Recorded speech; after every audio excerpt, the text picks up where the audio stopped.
দেখুন কি দারুণ লাগছে এই সৌন্দর্য।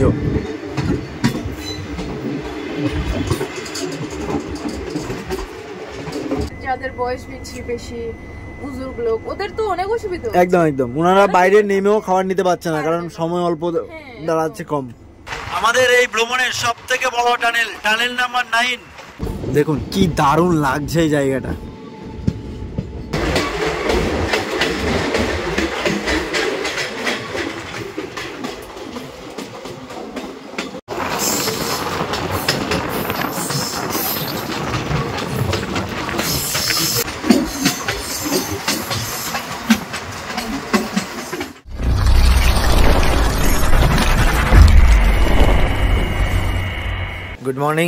Good morning from Malda town railway station. আমি এখন এসে পৌঁছে গেছি মালদা টাউন রেলওয়ে স্টেশন। আর এটি হচ্ছে আমাদের ইস্টার্ন রেলওয়ের মধ্যে মালদা নিজে হলো একটি ডিভিশন, বড় স্টেশন হচ্ছে মালদা। এসে পৌঁছালাম আমরা 6 নম্বর প্ল্যাটফর্ম। আর অলরেডি আমাদের বেঙ্গল স্বাগতম জানালো ঠান্ডাকে সাথে দিয়ে। ভাই আমার কাছে কোনো জ্যাকেট নেই, কিছু নেই। এ হচ্ছে মালদা স্টেশন। আর এই যে ট্রেন দাঁড়িয়ে রয়েছে, সময় আপডেট হচ্ছে এখন 6:52। অলমোস্ট 6 থেকে 6.5 ঘন্টা ট্রেন আমাদের লেটে রান করছে। আর এই যে এখান থেকে আমাদের দ্বিতীয় পর্বের শুরু। এই ট্রেন ডিপার্চার করবে মালদা থেকে। আর মালদা থেকে কিন্তু আমাদের এই ট্রেনকে পুরোপুরি জল থেকে শুরু করে সব ফুল করা হবে। মালদা, এরপর হচ্ছে নিউ জলপাইগুড়ি, তারপর গুয়াহাটি। এই 3টে জায়গা থেকে কিন্তু পুরোপুরি সব জল লোড করা হয়, বা ওয়াশরুম ক্লিনিং সব কিছুই হয়। তোমরা যদি কেউ মালদা ঘুরতে আসো, মালদা ঘোরার জন্য অনেক জায়গা রয়েছে। গৌড় মালদা রয়েছে, অনেক পুরনো শহর হচ্ছে মালদা। মালদার নাম খুব বিখ্যাত। এই হচ্ছে মালদা টাউন। আর আমরা সেকেন্ড নাম্বার থেকে এই মালদা পর্যন্ত টোটাল 1835 কিলোমিটার জার্নি সম্পূর্ণ করলাম।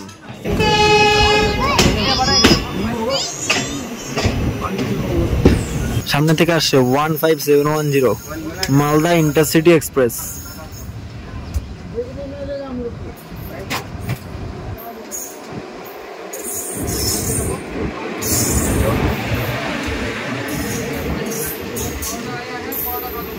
জলপাইগুড়ি থেকে মালদা টাউন ইন্টারসিটি।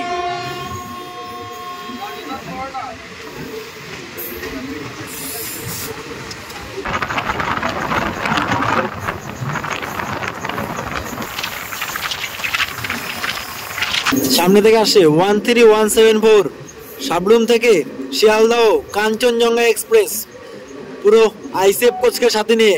আর কয়েকদিন পর থেকে কিন্তু হয়ে যাবে এই ট্রেন পুরোপুরি এলএসবি কোচ। কাঞ্চনজঙ্ঘা এক্সপ্রেস পুরো আইসিএফ কোচের সাথে, আর কয়েকদিন পর থেকে এলএসবি কোচ।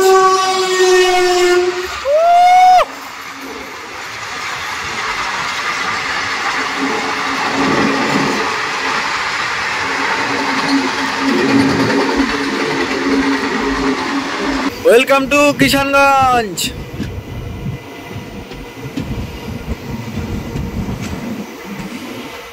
এটি আবার বিহারের মধ্যে পড়ছে। এরপরে আবার আমরা পশ্চিমবঙ্গে প্রবেশ করব। অলমোস্ট 7 ঘন্টা 3 মিনিট লেট করে আমাদের ট্রেন এসে পৌঁছালো এই কিষানগঞ্জ রেলওয়ে স্টেশনে। সাউথ সেকশনের গাড়ি তো দেখো, কিষানগঞ্জে কি পরিমাণে লোক নামছে। মানে ওই হায়দ্রাবাদ হোক বা সাউথের দিকে যেই লোকই হোক, মানে কিষানগঞ্জ থেকে কিন্তু অনেক প্যাসেঞ্জারই কিন্তু নামে বেশিরভাগ। ঠিক আছে, এই দেখো যেমন এদিকে স্লিপার পুরোপুরি খালি হয়ে যাচ্ছে বললেই চলে। এদিকেও সেম। উত্তরবঙ্গে আসা মাত্রই চায়ের বাগানের দেখা পেলাম। আর যদি আকাশটা পুরোপুরি ক্লিয়ার পেতাম, তাহলে হয়তো দূর থেকে কাঞ্চনজঙ্ঘার সুন্দর দৃশ্যটাও তোমাদেরকে দেখাতে পারতাম। ফাইনালি আমরা এসে পৌঁছে গেছি নিউ জলপাইগুড়ি রেলওয়ে স্টেশন। আর ট্রেন মানে এত পরিমাণে লেট, আমরা এসে পৌঁছলাম 1A প্ল্যাটফর্মে। আমরা টোটাল অতিক্রম করলাম 2070 কিলোমিটার। অলমোস্ট 7 ঘন্টা লেট করে এসে পৌঁছালাম এনজিপি রেলওয়ে স্টেশন। আর এখান থেকে তোমরা দার্জিলিং যেতে পারবে। আর শুধু দার্জিলিং বলে কথা না, তোমরা এখান থেকে যদি মানে যেদিকেই যাও, গ্যাংটক হোক, শিটং হোক, কালিম্পং, যেখানে খুশি যাও, এর জন্য কিন্তু উত্তরবঙ্গের একেবারে মেন ডোর এই এনজিপি বা শিলিগুড়ি। ঠিক আছে, এখানে নেমে সব জায়গায় যেতে পারবে। নিউ জলপাইগুড়ি স্টেশন থেকে নিয়ে এলাম এই পরোটা তরকারি। 5টা করে পরোটা দেয়, 50 টাকা। ঠিক আছে, वरना आप कोचबिहार से आप ऑर्डर कर सकते हैं। नहीं ऑनलाइन अब नहीं आ रहा, पहले आ रहा था अब नहीं आ रहा है लेकिन।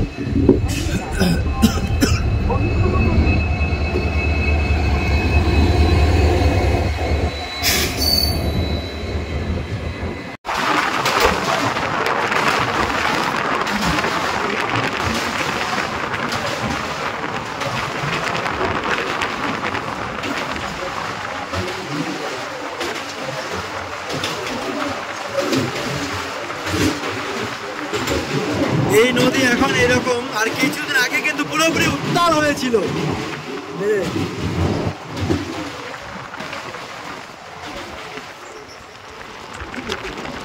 পার করলাম তিস্তা নদী। সেকেন্দ্রাবাদ থেকে 2196 কিলোমিটার যাত্রা সম্পূর্ণ করে ফাইনালি আমরা এসে পৌঁছালাম কোচবিহার, নিউ কোচবিহার। আর এটা হচ্ছে north frontier railway zone, division হচ্ছে আলিপুরদুয়ার। ট্রেন এখানে মোটামুটি 7 ঘন্টা 46 মিনিট মতো লেটে রান করছে।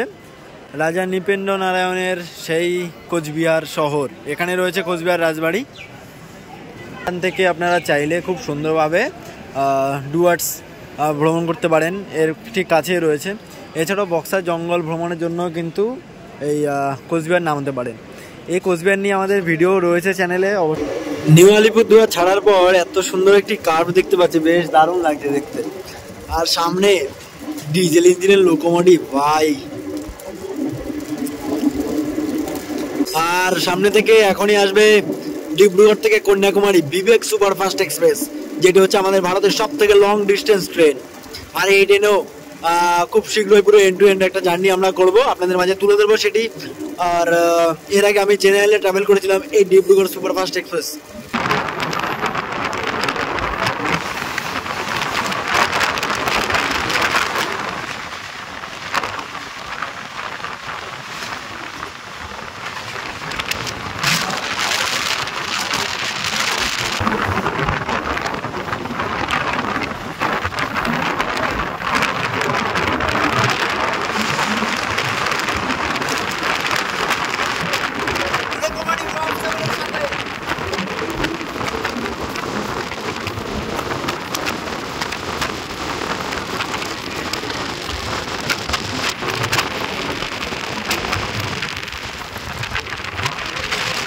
আমরা ট্রেনে ট্রাভেল করছি, এদিকে আন্টি দেখছি ভিডিও বানাচ্ছে।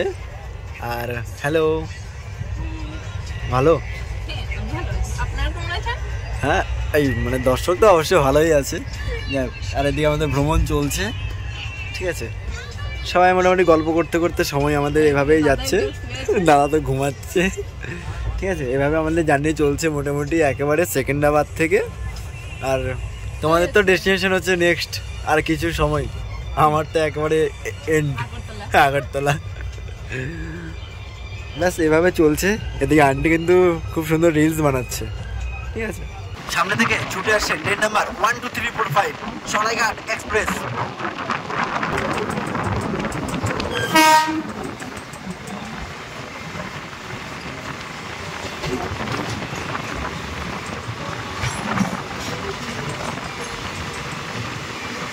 গুয়াহাটি থেকে পুরোপুরি হাওড়া, ট্রেন নাম্বার 12345।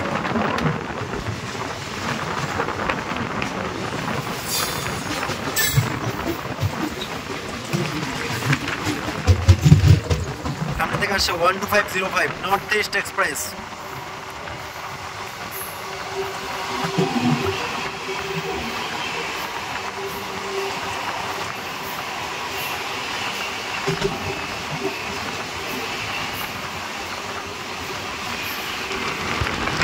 দু 2471 কিলোমিটার জার্নি সম্পূর্ণ করে ফাইনালি আমরা এসে পৌঁছালাম কামাখ্যা রেলওয়ে স্টেশনে।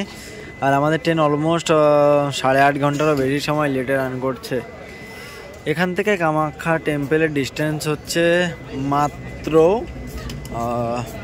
5 কিলোমিটার। বসেছিলাম, কথা হচ্ছে সময় অলমোস্ট 9:30 হয়ে গেছে। হ্যাঁ, একটা সব থেকে ভীষণ সমস্যা সেটা হচ্ছে ট্রেনে প্যান্টিকার নেই, তাই না বলুন? প্যান্টিকার হলে কেমন হতো? এখানে এটা 3 দিনের জার্নি চলছে, 3 দিনের জার্নির মধ্যে একটা প্যান্টিকার নেই। অ্যাটলিস্ট একটা প্যান্টিকার তো থাকতেই ছিল। এখানে অনেক প্রবলেম হচ্ছে খাওয়ার জন্য, বাইরে থেকে যা আসছে সেগুলো একদম টেস্টলেস খাবার, বলে লাভ নেই। আপনারা আপনি অন্য কেউ জিজ্ঞাসা করতে পারেন, আমি তো আমার রিভিউ বলি, মানে আমার যেটা ফিল হলাম বলে দিলাম। একদম একদম মোটামুটি একটা যদি প্যান টিকিট থাকতো খুব ভালো হতো, প্রত্যেকটা প্যাসেঞ্জারের খুব সুবিধা হতো, মানে খাওয়া দাওয়া নিয়ে স্টেশন থেকে খাওয়ার আসা। হ্যাঁ এখানে খাওয়াটাও বেশ ভালো না, যেটা বাইরে থেকে আসছে, আর অনেক অসুবিধা হচ্ছে, অনেক অসুবিধা হ্যাঁ सब दिख दिए। भैया आपका फीडबैक? जो आप लोग का वही मेरा है। প্যান টিকিট होना चाहिए था बस, सही है ना? হ্যাঁ একটা প্যান টিকিট হলে মোটামুটি সবারই সুবিধা হতো, এই জিনিসটা খুবই ভালো, মানে প্যান টিকিট একটা থাকা দরকার ছিল, মানে এত লং ডিস্টেন্স একটা জার্নি, এবার এই লং ডিস্টেন্স দেখো পেন্ট্রি কার্ড নেই বলে আমরা ফ্রুটস খেয়ে গুজারা করছি না, একদম একদম সেটাই ঠিক, মানে मजबूर है, कुछ नहीं कर सकते, मैनेज करना पड़ेगा, एक भी पेंट्री कार्ड नहीं है। এটাই মানে একটা প্যান টিকিট দিলে কি হতো, মানে এতগুলো এসি কোচ দিচ্ছে বাট একটা প্যান টিকিট দিতে পারছে না রেল। মানে 2477 কিলোমিটার জার্নি সম্পূর্ণ করে ফাইনালি আমাদের এই যে ট্রেন এসে পৌঁছালো গুয়াহাটি রেলওয়ে স্টেশন, অলমোস্ট 10 ঘন্টা লেট করে। আর এইদিকে যাচ্ছে ট্যুরিস্ট স্পেশাল, এই যে দেখুন উইথ ভিস্তাডোমকে সাথে নিয়ে ট্যুরিস্ট স্পেশাল যাচ্ছে। আর এই ট্রেনটাই কিন্তু পুরোপুরি বদরপুরের দিকে যায়, ঠিক আছে। Good morning, have a beautiful morning from Hilara. আমরা এখন হিলাড়া স্টেশনে এসে দাঁড়িয়ে পড়েছি, কারণ সামনে থেকে আসছে গুয়াহাটি এক্সপ্রেস, সামনে থেকে আসছে শিলচর থেকে গুয়াহাটি যাওয়ার গুয়াহাটি এক্সপ্রেস, লোকোমোটিভ WDG4। ওফ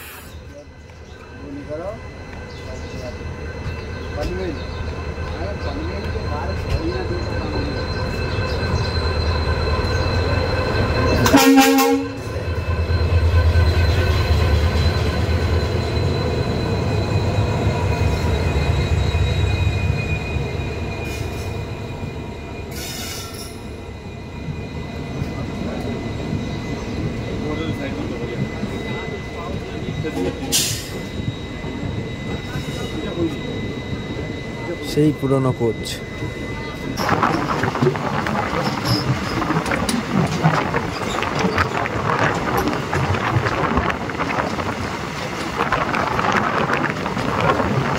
যেহেতু এটা পুরোপুরি একটা ঘাট সেকশন, ঠিক আছে, যার কারণে কিন্তু আমাদের এই ট্রেনের পেছনে বানকার অ্যাটাচ করা হয়েছে।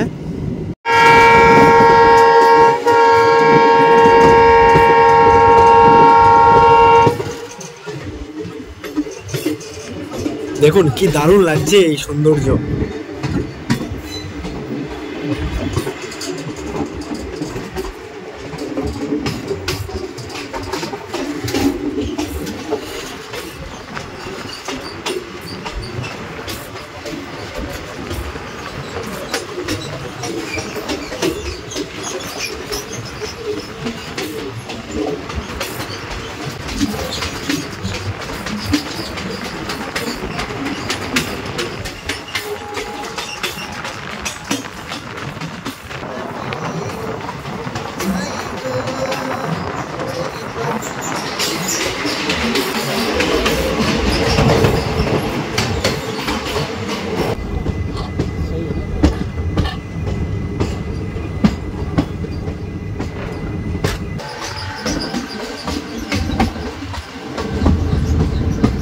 আমাদের এই ভ্রমণের সব থেকে বড় টানেল নাম্বার 9 বিজি টানেল,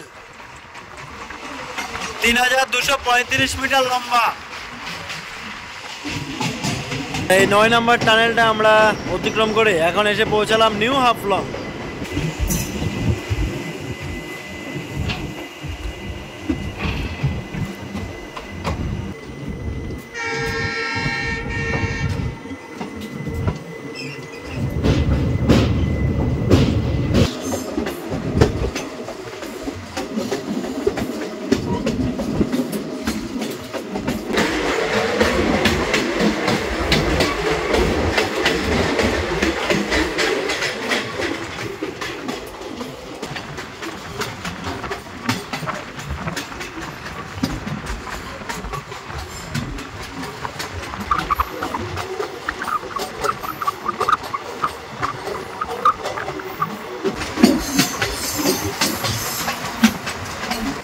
দেখুন আমরা এখন এই উপর দিয়ে যাচ্ছি, এরপর এই ট্রেনটা পুরোপুরি একটা এস হয়ে ঘুরে এসে এই নিচের রুট দিয়ে যাব।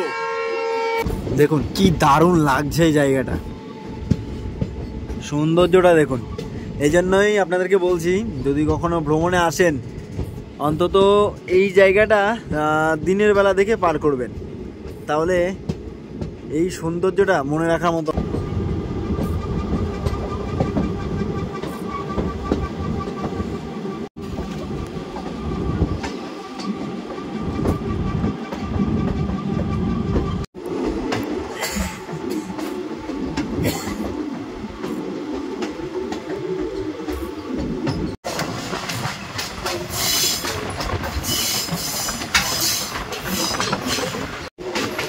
দেখুন জাস্ট আমাদের ট্রেনটাই উপর দিয়ে আসলো, আর এখন আমরা এই নিচের দিকে নেমে যাচ্ছি। জাস্ট অসাধারণ অসাধারণ। এই জন্যই আপনাদেরকে বারবার করে বলছি, অবশ্যই একবার হলো এই আগরতলা ভ্রমণে আসুন। এই যে ব্রিজটা দেখতে পাচ্ছেন, এই ব্রিজটা থেকে নেমে আসলাম, আর এখন ছুটে চলেছি আমরা। ওয়াও,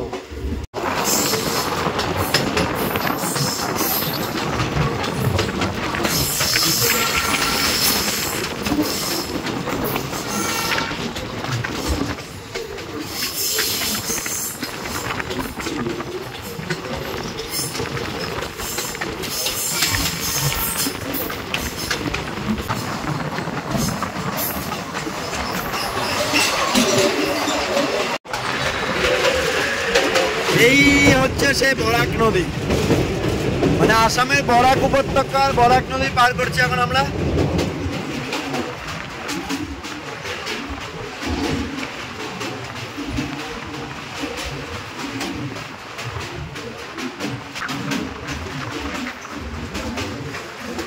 এই ভিউটা না দেখেন বা এই জার্নি না করেন তাহলে হয়তো আপনারা বুঝতেই পারবেন না। দেখুন ট্রেনের কার্ভটা দেখুন একবার।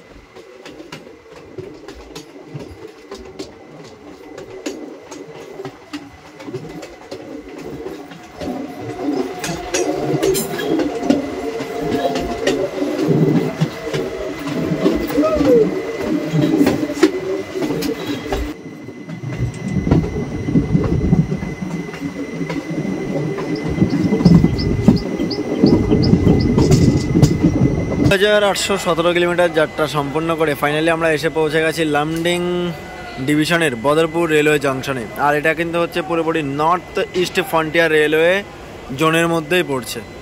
আর আমাদের ট্রেন অলমোস্ট 11 ঘন্টা 11 মিনিট লেটে রান করছে। কি অবস্থা ভাই ট্রেনের, স্পেশাল ট্রেন লেট করবেই। 2 নম্বর প্ল্যাটফর্মে এসে পৌঁছালো আমাদের ট্রেন। এই পিছন থেকে এবার হয়তো আমাদের এই ট্রেনে বাঙ্কারটা খুলে নেওয়া হবে।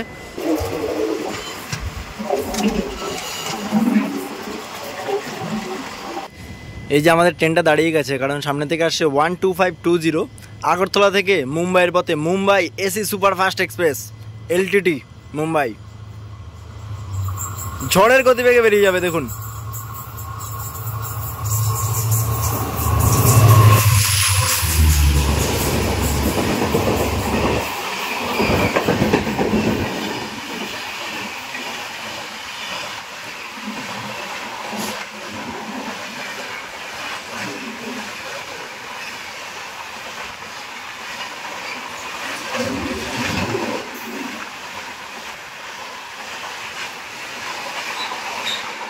এই যে আমাদের ট্রেনটাকে চুলাই বাড়িতে দাঁড় করিয়ে রাখলো, কারণ সামনে থেকে আসছে 13174 কাঞ্চনজঙ্ঘা এক্সপ্রেস, যেটা আসছে সাবলুম থেকে আর যাবে আমাদের শিয়ালদহ। এখন পুরোপুরি রয়েছে ICF কোচ, কয়েকদিন পর থেকে হয়ে যাবে পুরোপুরি LSB কোচ। আর কয়েকদিনের অপেক্ষা, এরপরে কিন্তু এই ট্রেন LSB কোচ নিয়ে ছুটবে। Sealdah Kanchenjunga express WDG।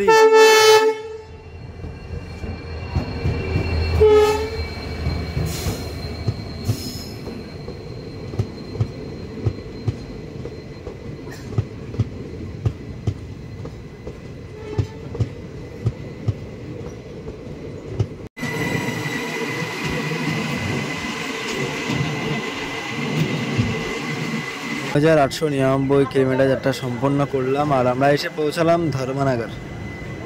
Almost 12 ঘন্টারও বেশি সময় লেট করে চলছে আমাদের এই স্পেশাল ট্রেন আগরতলা স্পেশাল। আর ধর্মনগর রেল স্টেশনটা কিন্তু বেশ দারুণ উন্নত করার কাজ চলছে দেখতে পাচ্ছি। এখানে আসলে তোমরা ঊনকোটি ঘুরতে যেতে পারবে, জায়গাটা খুবই সুন্দর জায়গা। টানেলের পর টানেল, টানেলের পর টানেল, এই রুটটাই এত সুন্দর যে টানেলের পর টানেলের দেখা পাবেন আপনারা।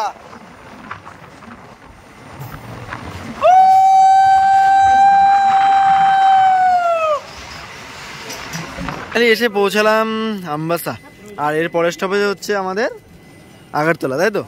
এই যে সবে আছে। ছোট ভাই, কি ব্যাপার, সারাক্ষণ ফ্রি ফায়ার খেললে হবে? যাই হোক, এরা নেমে গেছে, আমাকে একদম লাস্ট অব্দি যেতে হবে। চলো, সময় হচ্ছে এখন 1:44, আর অল্প একটু জার্নি আমার, এরপরে আমরা আমাদের ডেস্টিনেশনে পৌঁছাবো। আর এই যে এরা দুজন এখানে নেমে গেছে, বেশ অনেকটাই এনজয় করলাম আমরা পুরো জার্নিটা। এবার এই পুরো জার্নিটা আমাকে একাই যেতে হবে, ঠিক আছে? চলো।